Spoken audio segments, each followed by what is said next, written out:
Nabi Khidr alaihi salam mendatangiku dan beliau berkata, "Wahai Ahmad, duduklah dan tulislah apa yang aku katakan.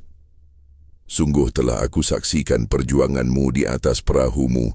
Tidaklah ada nampak penat dan senyummu hilang kepada umat di sepanjang dirimu meninggalkan rumah-rumahmu.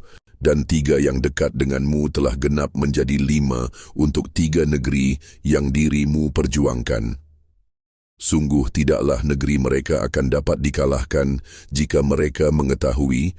Sungguh jika mereka yang berbayat dan berjuang bersamamu tidaklah mampu musuh-musuh negeri mereka memasuki tanah yang ada bangunan yang dirimu ciptakan di atasnya. Hendaklah mereka bersungguh-sungguh menjalin ukhuwah dan dalam perniagaan. Wahai Ahmad, sungguh Allah memberikan khabar kepadaku atas segala yang telah dirimu jalankan, dan tidakkah mereka, hamba-hamba Allah, perhatikan, tidak ada satupun yang sama atas apa yang kamu ciptakan. Lalu datang cendekiawan yang bodoh mengatakan bahwa ia telah menyembuhkan penyakit yang belum ada obatnya, melainkan hanya meringankan saja. Tidaklah sama apa yang datang dari Allah dengan apa yang datang dari akal dan nafsu duniawi. Apakah mereka tidak memperhatikan? Sungguh di negeri saudaramu tidaklah hanya satu. Allah hendak menyembuhkan lebih dari apa yang mereka ragukan. Tetaplah bersabar. Wahai Ahmad, tetaplah dirimu berada pada tempatmu saat ini melebihi 1 hari dari hari kelahiranmu, dan selesaikanlah apa yang dirimu kerjakan. Sungguh kegembiraan fakir miskin dan yatim piatu di tempatmu berada saat ini menyebabkan aku menitiskan air mata haru. Wahai Ahmad, lihatlah apa yang aku bawa.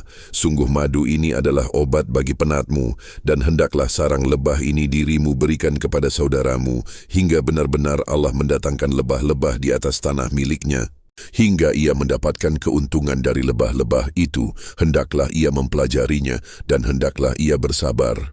Wahai Ahmad, hendaklah dirimu menjaga umat Islam di negeri saudaramu yang baru. Berikanlah mereka apa-apa yang ada pada tanganmu, hingga tidak ada satupun pohon getah itu yang tidak memberikan keberkahan untuk mereka. Sungguh Allah hendak menyuburkan ladang-ladang padi mereka. Dan hendaklah mereka memperhatikan zakat dan umat kakekmu Nabi mulia Muhammad, yakni mereka para yatim piatu serta fakir miskin di negeri mereka. Yang demikian itu adalah kewajibanmu untuk menyampaikannya. Wahai Ahmad, telah nampak 2 dari 3 orang umat Nabi mulia Muhammad di negeri itu. Sungguh di antara mereka adalah saudaramu dari tanah Zamputra Khizbah, Cham. Hendaklah mereka berjuang bersamamu, dan janganlah mereka bertengkar, hendaklah mereka bersabar, dan berlaku adillah dirimu kepada ketiganya.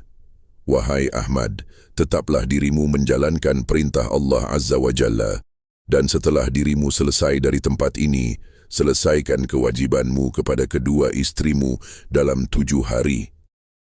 Lalu kembalilah ke tempat ini, hingga aku membawamu kembali ke Gunung Qaf. Sungguh aku akan mengajarkan kembali beberapa hal yang dibutuhkan umat di akhir zaman, hingga alat yang mereka banggakan untuk saling membunuh hanya menjadi sepotong besi yang besar tanpa manfaat apapun. Hendaklah dirimu berteguh hati. Wahai Ahmad, telah sampai dirimu pada masa yang dijanjikan. Hendaklah dirimu bersabar.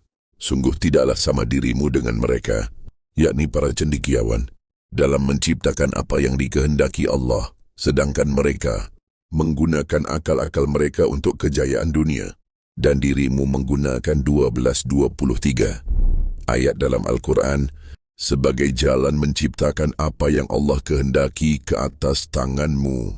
Bukankah apa yang istrimu inginkan telah Allah berikan kepadamu, hingga obat itu sama dengan apa yang pernah ia perjualbelikan? Hendaklah istrimu bersyukur, dan hendaklah istrimu menjalankan perniagaannya dengan apa yang telah aku ajarkan kepadamu. Yang demikian itu akan mendatangkan keberkahan untuknya. Ahmad Fahmi bin Abdullah Alwi Syams.